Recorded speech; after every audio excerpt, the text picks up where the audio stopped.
પહેલી તારીખ થઈ 1 તારીખ થઈ ને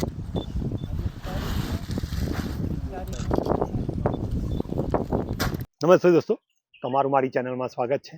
અને આજે અમે આવ્યા છીએ નળ સરોવરમાં. તમે મારી પાછળ જોઈ શકો છો એ સરોવર છે જેનું નામ છે નળ સરોવર.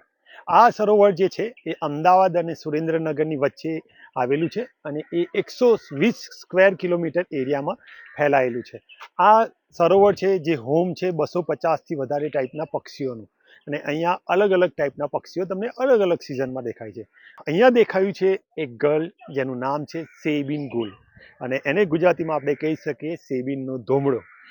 સેબિનનો ધોમડો બેઝિકલી આર્ટિક અને સબ આર્ટિક એરિયામાં માળા બનાવે છે અને વિન્ટરિંગ કરવા માટે નીચેની તરફ આવે છે. તો આ બર્ડ અહીંયા ભારતની અંદર બીજી વાર દેખાયું છે. અહીંયા જે બર્ડ આવ્યું છે એને જો તમે ધ્યાનથી જોશો તો એ જે છે એ એડલ્ટ નોન બ્રીડિંગ પ્લમેજમાંથી એના બ્રીડિંગ પ્લમેજમાં જઈ રહેલું હોય એવું બર્ડ છે. એનું માથું છે એકદમ કાળું થઈ નથી ગયું, એનું માથું થોડું કાળું છે, પણ એની ચાંચને તમે ધ્યાનથી જોશો તો એની ટીપ છે તમને યલો કલરની દેખાશે. આ કહે છે કે એ એડલ્ટ બર્ડ છે, પણ એડલ્ટમાં એ નોન બ્રીડિંગથી બ્રીડિંગ તરફ જઈ રહ્યું છે. જ્યારે તમે આ બર્ડ જોશો શાંતિથી તો એની ફ્લાઇટની અંદર અમને ટિપિકલ સરસ મજાનું કલર પેટર્ન દેખાશે. સૌથી બહાર છે બ્લેક છે, પછી વ્હાઇટ કલરનો ટ્રાયેંગ્યુલર પેચ છે અને વચ્ચે ગ્રે કલર છે. તો ઓલ ઓવર તમે જ્યારે ધ્યાનથી જોશો તો આ પેટર્ન જે અહીંયા રૂટીનમાં દેખાતા ગોલ કરતાં અલગ જ છે. તો આ ધોમડો બહુ ખાસ છે ને અહીંયા બહુ જ બધા લોકો એને જોવા માટે આવ્યા છે. આ ધોમડો 3 દિવસ પહેલાં દેખાયો હતો. અહીંયાના જે નેચરાલિસ્ટ છે એમને જોયું હતું જેનું નામ છે ઇકબાલભાઈ, અને એના પછી ઇકબાલભાઈ પછી અકબરભાઈ, સબીરભાઈ એ બધાએ સોશિયલ મીડિયા પર ને બધે ફેલાવો થયો, બહુ બધા લોકો આવ્યા અને આ છેલ્લા 3 દિવસથી અહીંયા દેખાઈ રહ્યો છે. અને જોઈએ હજુ આ કેટલો સમય રોકાશે અહીંયા. અમે વહેલી સવારે ત્યાં પહોંચવાનું નક્કી કર્યું. અમે નળ સરોવરમાંથી ટિકિટ લીધી અને અમે સરોવરના કિનારે પહોંચ્યા. અમે જ્યારે કિનારે પહોંચ્યા તો અમને ત્યાં બીજા ફેલો બર્ડર્સ મળ્યા. અરાઉન્ડ 20થી 25 બર્ડરો ભારતના અલગ અલગ ભાગમાંથી ત્યાં આવ્યા હતા અને બધા સેબિનના ધોમડાની રાહ જોતા હતા. તે ના દેખાયું. એકવાર નજર કરી દૂરથી એક ફિશરમેનની બોટની નજીક તે હતું, પણ એ અમારા કેમેરાના રેન્જની બહાર હતું. થોડીક વાર થઈ અને એ બર્ડ ઉડ્યું અને ફિશરમેનની બોટથી થોડુંક દૂર જઈને બેઠું. તે ત્યારે બેઠું ત્યારે તેને અહીંના લોકલ બર્ડ્સ છે જેમ કે બ્લેક વિંગેડ સ્ટીલ્ટ, હાઉસ ક્રો, વિસ્કર્ટન, તે બધા તેને ચાંચો મારતા અને એને મોપ કરીને દૂર ભગાડતા. રીઝન એ પણ હશે કારણ કે તે બર્ડ અહીંયા ફ્રિકવન્ટલી દેખાતું નથી. અમે રાહ જોતા રહ્યા, કદાચ એ થોડો નજીક આવે અને એમને સારા ફોટા પાડવાનો ચાન્સ મળે, એને નજીકથી જોવાનો ચાન્સ મળે. થોડીક વાર એટલે અરાઉન્ડ અડધો પોણો કલાક સુધી અમે રાહ જોતા રહ્યા. ત્યારે એ દરમિયાન અમારા કિનારાની નજીક લિટલ ઇગ્રેટ, બ્લેક વિંગેડ સ્ટીલ્ટ જેવા બર્ડ્સ દેખાતા. અમે તેના ફોટા પાડતા અને તે બર્ડને સેબિનના ધોબડાને નજીક આવવાની રાહ જોતા. અચાનક પક્ષીને શું થયું, ઉડતું આવ્યું અને અમારી નજીક આવીને એ બેસી ગયું અને તેને અમે મન ભરીને નિહાળ્યું. સેબિન્સ ગર્લ એક નાનું અને સુંદર ગર્લ છે જેનું વૈજ્ઞાનિક નામ છે ઝેમા સબીની.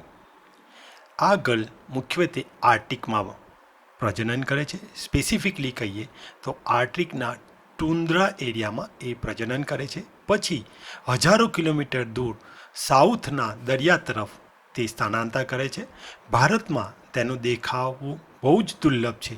છેલ્લે 2013માં એ કેરળમાં દેખાયું હતું અને હાલમાં ગુજરાતના નળ સરોવર ખાતે કન્ફર્મ 3 દિવસ પહેલાં તે દેખાયું હતું.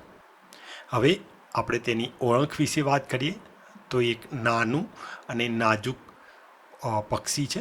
એનો દેખાવ તમે જુઓ તો ઓલમોસ્ટ આપણે ત્યાં ટન દેખાય છે એની સાઇઝનું જ હોય છે. જ્યારે તમે એને જુઓ છો તો જે એનું સ્ટ્રાઇકિંગ પોઈન્ટ છે, જે તમને જોઈને અલગ લાગશે, એ છે એની ચાંચ. એની ચાંચ જોશો તો એ કાળી છે અને એની ટીપ જે છે યલો.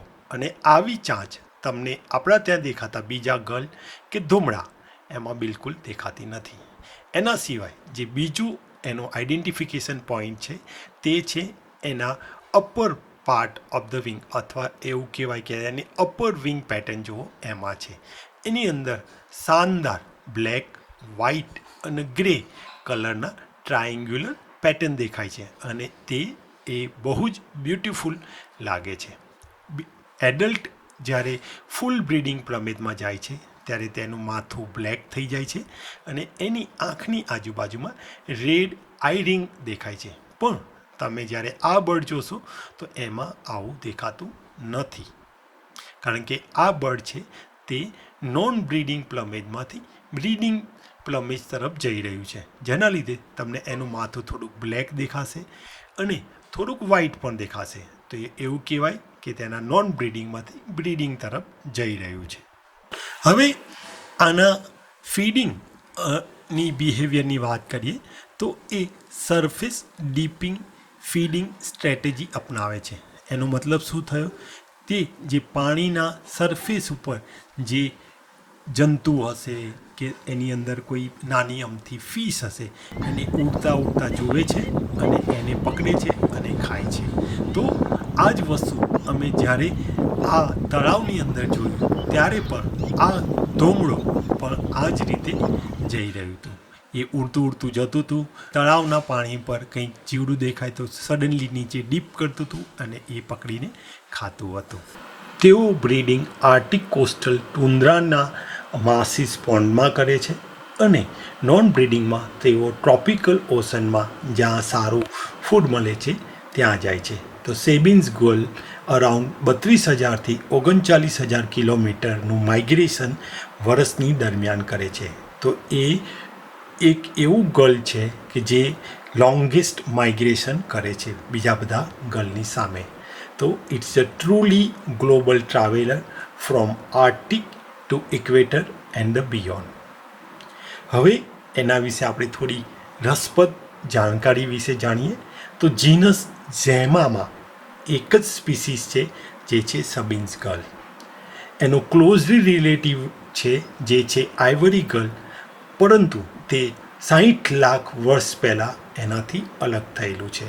તેનું નામ સર એડવર્ડ સબિનના પરથી આપવામાં આવેલું છે, જેણે તેમનું પહેલું સ્પેસિમેન ગ્રીનલેન્ડમાં 1818માં કરેલું છે.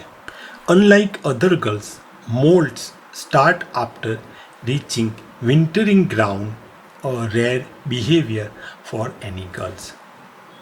ઇન્ડિયામાં આ ગર્લ 2013માં કેરલામાં જોવા મળ્યું હતું. તેના પછી ડિકેડ્સમાં આ જોવા મળ્યું નથી.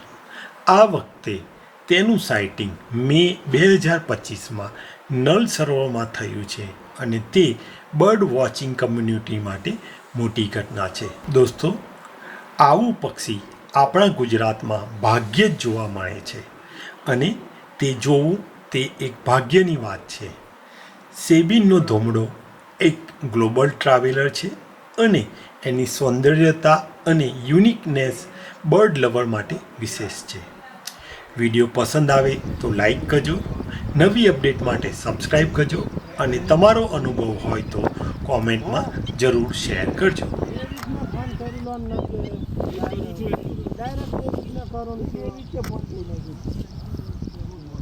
ફોન કરીને